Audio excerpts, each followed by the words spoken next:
They say the dead can't hurt you. It's the living you have to worry about. That's what I told myself anyway. It's just a job, I said. Easy money. But as I stand here now, with the memory of that place branded onto my soul, I can tell you they're wrong. They are so wrong. The dead can't hurt you? Oh, they can. They can do so much more than hurt you. They can change you.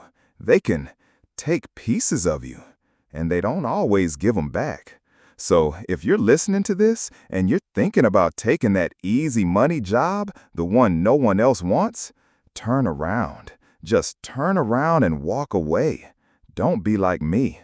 Don't end up with a story like this to tell. My name is Alex, and I wish to God I'd never set foot in Blackwood Creek Cemetery. The ad in the paper was simple, almost comically so. Night watchman needed. Blackwood Creek Cemetery. Must be reliable and comfortable with solitude. Good pay. It was the good pay part that snagged me, of course. At 26, with a mountain of student debt and a resume that screamed master of the temporary gig, I was in no position to be picky. My last job, a soul-crushing stint in a call center where I had to placate angry customers for 8 hours a day, had ended a month prior. My savings were dwindling faster than my optimism. So, a night watchman at a cemetery? It sounded peaceful, almost poetic in a macabre sort of way. A lot of quiet time to read, maybe even try my hand at writing the novel I'd been dreaming of since college. And the solitude? After the constant barrage of complaints and feigned empathy of my last job, solitude sounded like a goddamn luxury. The interview, if you could even call it that, was held in a dusty, cluttered office in the back of a funeral home in the next town over. The man who hired me was named Mr. Alistair Blackwood, a descendant of the town's founding family. He was a tall, skeletal man with eyes that seemed to be perpetually lost in thought, and a handshake as cold and limp as a dead fish. He didn't ask me for references, didn't seem to care about my work history. He just stared at me for a long moment, his gaze so intense it felt like he was peering into the darkest corners of my mind. "The cemetery has been in my family for generations," he'd said, his voice a low, gravelly rumble. "It's a place of history, of memory. It deserves to be watched over, to be respected." He paused, his fingers steepled under his chin. "You're not a man who gets spooked easily, are you, mister?" "Alex," I'd supplied, trying to sound more confident than I felt. "And no, sir, I'm not." A faint, almost imperceptible smile touched his lips. Good. The last one, well, he wasn't cut out for the quiet life. That should have been my first red flag, but the desperation of my financial situation was a powerful blinder. I nodded eagerly, and just like that, the job was mine. He handed me a set of heavy, ornate keys, a faded map of the cemetery grounds, and a simple instruction. Patrol the perimeter every 2 hours, stay in the watchman's hut, and whatever you do, don't disturb the residents. The first night was fine, uneventful even. The cemetery was located on the outskirts of town, nestled in a small valley and surrounded by a thick forest of ancient, gnarled trees. The only way in or out was a long, winding road that was more dirt than asphalt. The watchman's hut was a small stone building just inside the main gate, equipped with a desk, a surprisingly comfortable chair, a small cot, and a single bare light bulb that cast a sickly yellow glow. It was cozy in a Spartan sort of way. I did my patrols as instructed, my footsteps the only sound besides the chirping of crickets and the rustle of leaves in the gentle breeze. The moon was bright, casting long, eerie shadows from the tombstones. Some were simple, weathered slabs of granite, their inscriptions worn away by time. Others were more elaborate, with weeping angels and stoic gargoyles standing silent vigil. It was peaceful in a way. I felt a strange sense of calm walking among the dead. They had their stories, their tragedies, their triumphs, all condensed into a name and 2 dates on a piece of stone. It was humbling. I spent the time between patrols reading an old paperback I'd found in the hut's desk drawer. It was a collection of ghost stories, ironically enough. I chuckled to myself, thinking of the absurdity of it all. Here I was, a night watchman in a cemetery, reading about haunted houses and vengeful spirits. It was almost too cliché. The second and third nights were much the same. I settled into a routine. Patrol, read, doze off for a bit, repeat. The silence was my companion, a welcome change from the cacophony of my previous life. I started to think that I'd finally found a job I could tolerate, a place where I could just be. It was on the fourth night that things started to change. It was subtle at first, so subtle that I almost convinced myself I was imagining it. A sound, a faint whisper on the edge of hearing, like someone calling my name from a great distance. I'd stop, listen, but there would be nothing but the wind sighing through the trees. I'd shake my head, chalk it up to a tired mind playing tricks on me. Then came the shadows. I'd be in the middle of a patrol, my flashlight beam cutting a path through the darkness, and I'd see a flicker of movement out of the corner of my eye. A shadow detaching itself from another, moving in a way that wasn't natural. But when I'd whip my head around, there would be nothing there. Just the cold, unmoving stone of the graves. I tried to rationalize it. The wind, the play of moonlight and shadows, my own overactive imagination fueled by the ghost stories I've been reading. It was all explainable. It had to be. But then came the told spots. I'd be walking a path I'd walked a dozen times before, and suddenly the air would turn frigid, a bone-chilling cold that had nothing to do with the night air. It was a localized cold, a pocket of icy stillness that would raise the hairs on my arms and make my breath hitch in my chest. I'd hurry through it, my heart pounding, and a few steps later, the air would be back to normal. I started to feel a gnawing unease, a sense of being watched that I couldn't shake. The peaceful solitude I'd once cherished was starting to feel like a suffocating isolation. I was alone out here, miles from the nearest living soul. If something were to happen, no one would know. No one would hear me scream. The fifth night was the night I couldn't deny it anymore. I was on my midnight patrol, walking through the oldest section of the cemetery, a place where the tombstones were so ancient they were little more than moss-covered nubs of stone. The air was heavy, stagnant, and the silence was different. It wasn't the peaceful silence of the previous nights. It was a heavy, oppressive silence, the kind that precedes a storm. That's when I saw it. At the far end of the row of graves, partially obscured by a weeping willow, was a figure. It was tall and slender, cloaked in what looked like a long, dark coat.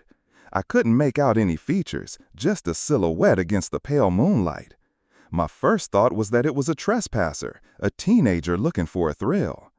"Hey," I called out. My voice sounded a lot braver than I felt. "The cemetery is closed." The figure didn't move. It just stood there, perfectly still. "I'm the night watchman," I said, my hand instinctively going to the heavy mag light on my belt. "You need to leave, now." I started walking towards it, my footsteps crunching on the gravel path. The figure remained motionless, a silent, unnerving sentinel.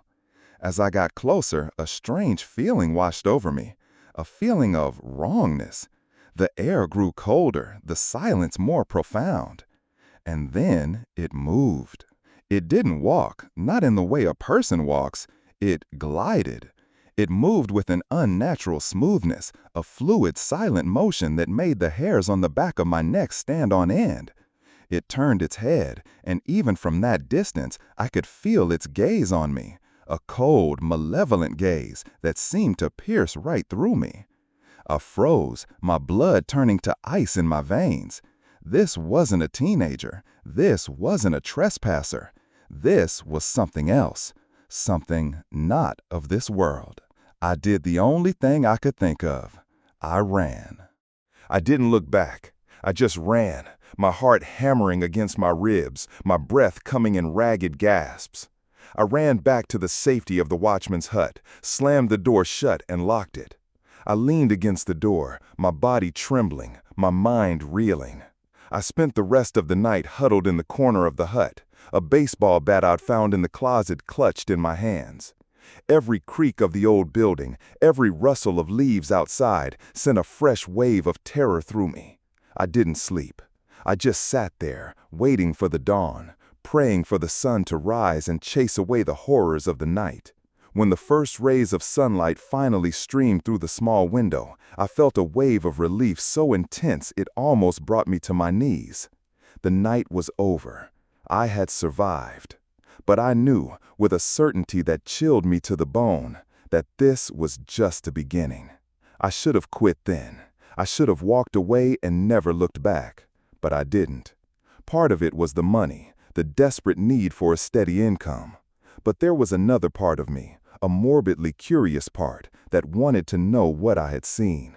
I wanted to understand. And so, against my better judgment, I went back for the 6th night. That was my mistake, my terrible, life-altering mistake. The 6th night began with an almost mocking sense of normalcy. The air was calm, the moon was bright, and the cemetery was as silent as, well, a tomb. I tried to convince myself that what I had seen the night before was a figment of my imagination, a waking nightmare brought on by stress and sleep deprivation. But the fear was still there, a cold knot in the pit of my stomach. I did my first patrol with a sense of trepidation, my flashlight beam darting nervously from shadow to shadow. Every gust of wind sounded like a whisper, every rustling leaf like a footstep. But I saw nothing out of the ordinary. I made it back to the hut, my heart still pounding, but with a sliver of hope that maybe, just maybe, I had been wrong. I tried to lose myself in my book, but the words swam before my eyes. I couldn't concentrate. My ears were straining for any sound, my eyes constantly flicking to the window. The silence that I had once found so comforting was now a source of torment. It was around 2 a.m. that the whispers started again.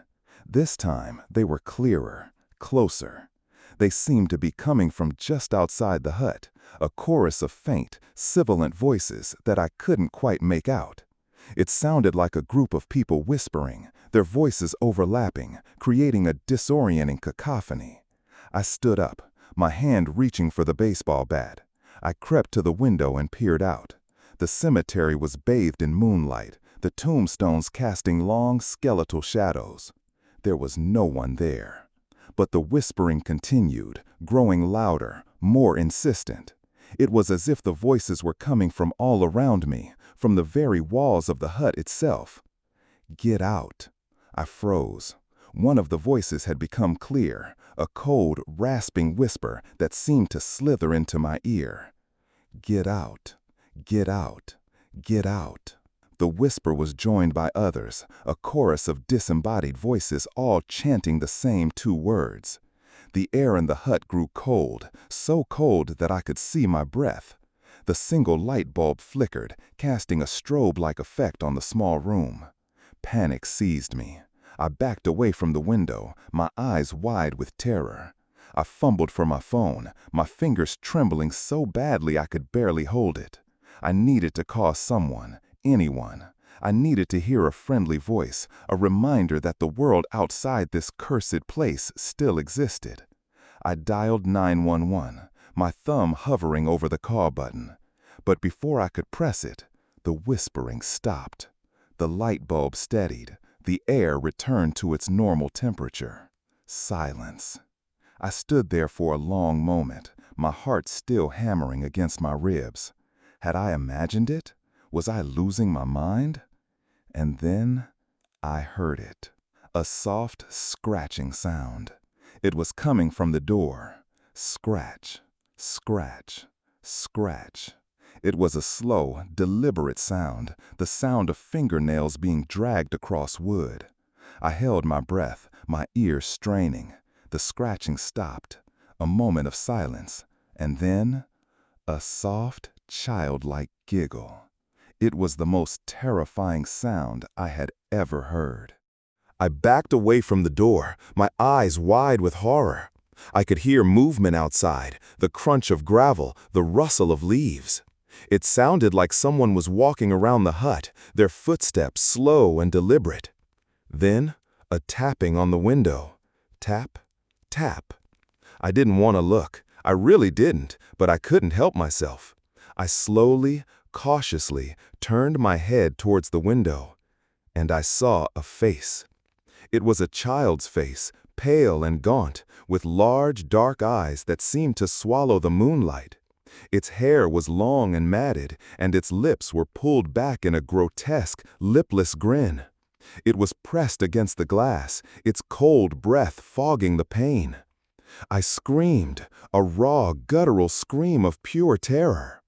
The child's grin widened. It raised a small, pale hand and tapped on the glass again. Tap, tap. I stumbled backwards, my legs giving out from under me.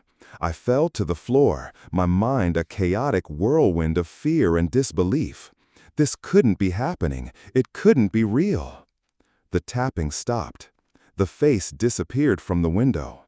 I lay on the floor, my body trembling, my ears ringing. I didn't know how long I was there, lost in a state of shock. When I finally managed to pull myself to my feet, the first rays of dawn were beginning to streak across the sky. The night was over. I had survived again. But this time, I knew I couldn't go back. I couldn't spend another night in that place. I grabbed my keys, my wallet, my phone, and I fled. I didn't even bother to lock the hut. I just ran to my car, got in, and drove away as fast as I could. I didn't look back. I didn't want to see the cemetery in the rearview mirror. I just drove, my hands gripping the steering wheel so tightly my knuckles were white. I drove until the sun was high in the sky, until the memory of the child's face was a little less vivid, a little less terrifying. I never went back to Blackwood Creek. I never called Mr. Blackwood to tell him I quit. I just disappeared. I moved to a new city, found a new job, and tried to forget about the two most terrifying nights of my life. But I can't forget. I still have nightmares. I see the child's face in my dreams, its dark eyes staring into mine, its lipless grin stretching impossibly wide. I hear the whispers, the scratching, the tapping on the window. Sometimes, when I'm alone at night, I feel a sudden chill in the air. I see a flicker of movement out of the corner of my eye. And I know, with a certainty that freezes my blood, that I didn't leave the cemetery completely behind.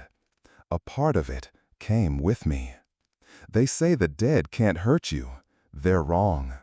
The dead can do so much more than hurt you. They can follow you. They can haunt you.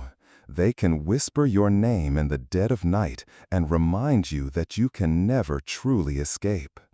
So, if you ever see an ad for a night watchman at an old cemetery, if you ever think it's an easy way to make a few bucks, remember my story. Remember what happened to me. And whatever you do, don't take the job. Don't go to Blackwood Creek. Because some places are better left undisturbed. Some places are hungry, and they never let go of what they've tasted. My life, after that, became a fractured reflection of what it once was. I moved 3 states away, to a bustling city where the constant noise was a welcome shield against the suffocating silence I had come to dread. I took a mundane job in a warehouse, the physical labor a welcome distraction from my racing thoughts. I surrounded myself with people, with noise, with life. I tried to build a fortress of normalcy around myself, a wall to keep the memories at bay. But the nights were the hardest. Sleep offered no escape. My dreams were a recurring nightmare, a twisted montage of my time at Blackwood Creek. I would find myself back in the watchman's hut, the air thick with an unnatural cold. The whispers would start, a symphony of the damned, their voices weaving in and out of a single chilling phrase, "We see you." And then the child would appear. Sometimes it would be at the window, its pale face pressed against the glass, its dark eyes filled with a hollow, ancient hunger. Other times it would be standing in the corner of the room, its lipless grin a silent, mocking testament to my terror. I would wake up in a cold sweat, my heart pounding, the echoes of its laughter ringing in my ears. I tried to talk about it once. I confided in a coworker, a friendly, down-to-earth guy named Mark. I told him everything, my voice trembling as I recounted the events of those 2 nights. He listened patiently, his expression a mixture of concern and disbelief. "Dude," he said when I had finished, "that's some heavy stuff. You sure you weren't just, stressed out, sleep deprived?" "I know what I saw, Mark," I insisted, my voice pleading. He clapped me on the shoulder, a well-meaning but ultimately dismissive gesture. "Maybe you should talk to someone," he suggested. "A professional." I knew what he meant. He thought I was crazy, and maybe I was. Maybe the isolation and the eerie atmosphere of the cemetery had finally cracked something inside me. But I knew, with a certainty that transcended logic, that what I had experienced was real. The nightmares continued, relentless and unforgiving. I started to see things even when I was awake. A fleeting shadow in my peripheral vision, a face in a crowd that looked a little too much like the child's, a sudden, inexplicable chill in a warm room. I was living on a knife's edge, constantly on guard, my nerves frayed to the breaking point. One evening, after a particularly grueling day at work, I found myself walking aimlessly through the city. I ended up in a small, used bookstore, the smell of old paper and ink a comforting balm to my frazzled senses. I wandered through the narrow aisles, my fingers tracing the spines of the books, when a particular title caught my eye. "A History of Blackwood County," it read. My blood ran cold. I hesitated for a moment, my hand hovering over the book. A part of me screamed to walk away, to leave the past buried. But another part, the part that had kept me at the cemetery for that second fateful night, needed to know. I bought the book and took it back to my small apartment. With trembling hands, I opened it and began to read. Blackwood County, I learned, had a dark and troubled history. It was a place of secrets, of tragedies, of stories that the locals preferred to keep buried. And at the heart of it all was Blackwood Creek Cemetery. The cemetery, the book revealed, was built on land that had once been home to an orphanage. A cruel, unforgiving place run by a man named Elias Blackwood, an ancestor of the man who had hired me. Elias was a sadistic tyrant who subjected the children in his care to unspeakable horrors. Many of them died from neglect, from disease, from his brutal punishments. Their small, unmarked graves were scattered throughout the property. But there was one child, the book said, who had suffered a particularly tragic fate. Her name was Lily. She was a quiet, withdrawn girl who was often the target of Elias's cruelty. One night, she simply vanished. A search was conducted, but she was never found. The official story was that she had run away. But there were whispers, dark rumors that she had been a victim of Elias's depravity, her body buried somewhere on the orphanage grounds. As I read, a cold dread washed over me. The description of Lily, the pale face, the dark eyes, the long matted hair. It was her, the child at the window. It was Lily. But it was the next part that truly chilled me to the bone. After Lily's disappearance, strange things began to happen at the orphanage. The other children complained of whispers in the night, of seeing a small, shadowy figure in the hallways. Objects would move on their own, and a strange, inexplicable cold would descend upon certain rooms. Elias Blackwood, a man who had never shown an ounce of fear, became a paranoid, terrified recluse. He was found dead in his office a few months later, his face frozen in a rictus of pure terror. The orphanage was closed down, the remaining children sent away. The land was eventually consecrated as a cemetery, a place for the dead to rest. But according to local legend, they never truly did. The spirits of the tormented children, led by the vengeful ghost of Lily, were said to still roam the grounds, their anger and sorrow a palpable presence in the air. I closed the book, my mind reeling. It all made sense now. The whispers, the cold spots, the figure of the child. It was all real. I hadn't been going crazy. I had stumbled into a place of profound suffering, a place where the echoes of the past were still very much alive. But knowing the truth didn't bring me any comfort. In fact, it made things worse. Before, it was an unknown terror, a nameless horror that I could try to rationalize away. Now it had a name, it had a face, it had a story. And it was a story that wasn't over. The nightmares intensified. Lily's face became a constant presence in my dreams, her lipless grin a permanent fixture in my subconscious. The whispers followed me into my waking hours, faint but persistent, a constant reminder of the darkness I had uncovered. I started to withdraw from the world, my fortress of normalcy crumbling around me. I lost my job, my friends grew distant, concerned but ultimately helpless. I was alone, trapped in a prison of my own fear. One night, I woke up from a particularly vivid nightmare, my body drenched in sweat, my heart pounding. I had dreamt of the cemetery, but this time it was different. I was standing before a small, unmarked grave, a simple stone with no name, no dates. And I knew, with a chilling certainty, that it was Lily's grave. And then I heard her whisper, not in my dream, but in my room. "Find me." The words were as clear as if she were standing right next to me. I sat up in bed, my eyes darting around the darkened room.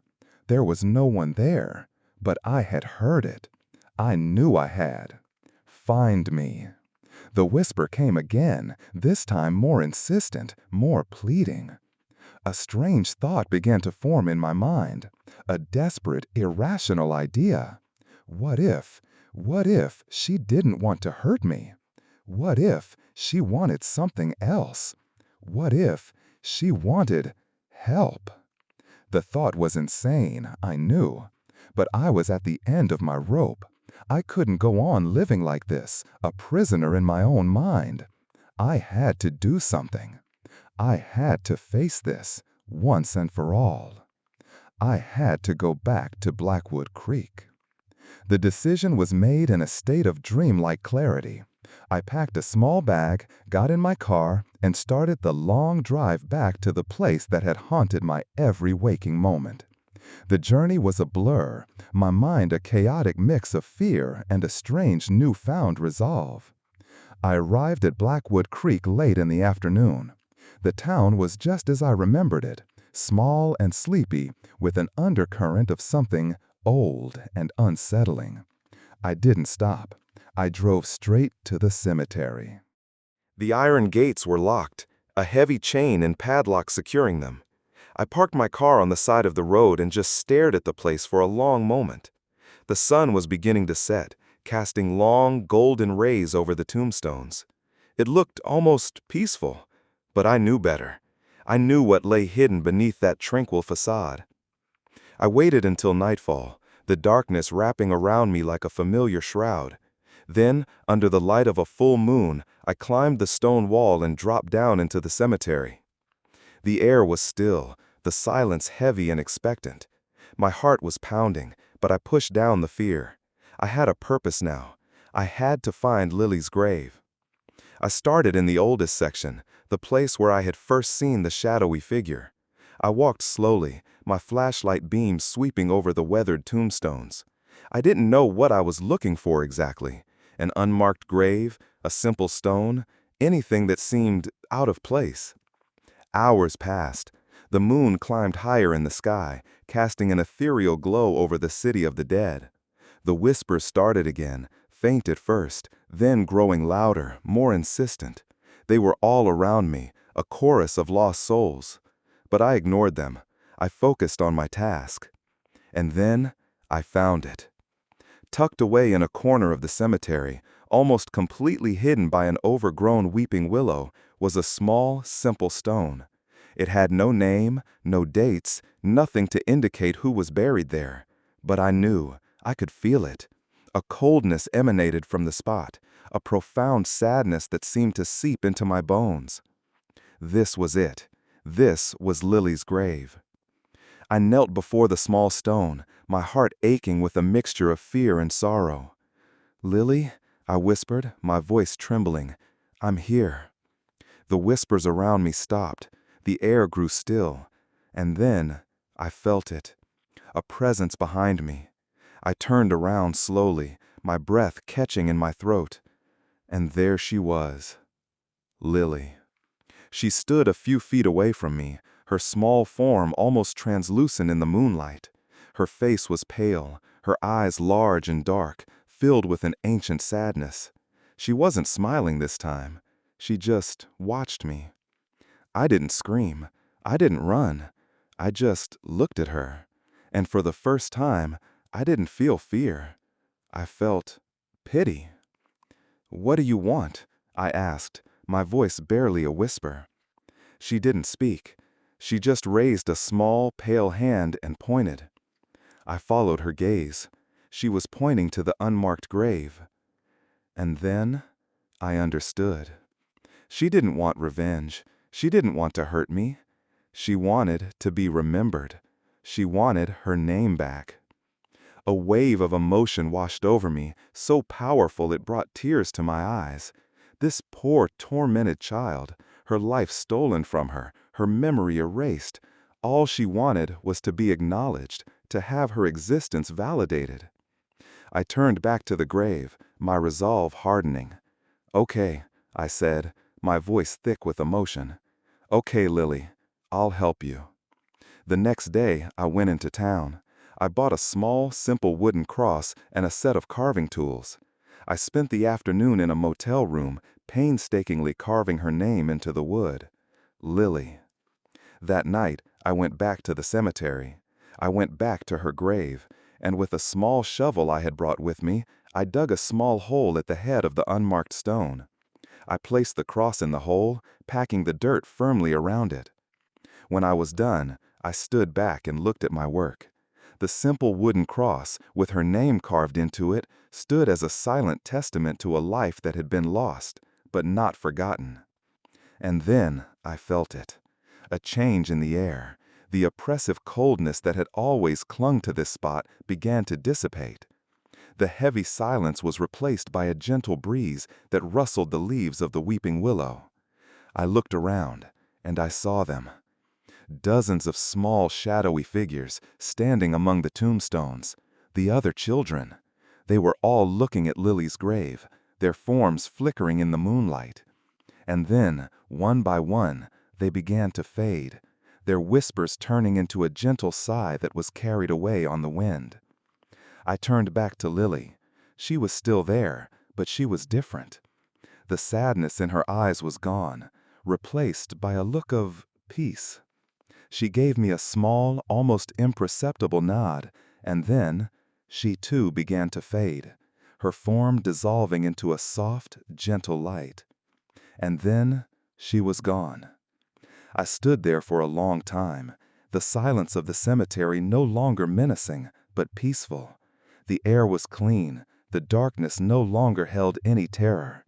It was over. I left Blackwood Creek the next morning, and this time I knew I was leaving it for good. The nightmares stopped, the whispers faded, the cold spots disappeared. I'm not the same person I was before. I carry the memory of Blackwood Creek with me, a reminder of the darkness that can exist in the world, of the thin veil that separates the living from the dead. But it's no longer a source of terror. It's a part of my story, of fear, of loss, and ultimately, of a strange and unexpected redemption. Sometimes I think about Lily and the other children. I hope they found peace. I hope they're at rest. And I hope that somewhere, in the quiet solitude of that old cemetery, a small wooden cross still stands, a simple tribute to a little girl who just wanted to be remembered. I became a night watchman at the old cemetery. I wish I hadn't, but in a strange, unexpected way, I'm also glad I did. Because in the heart of that darkness, I found something I never expected to find. A glimmer of light, a moment of grace, and a peace that, for the first time in a long time, feels truly my own.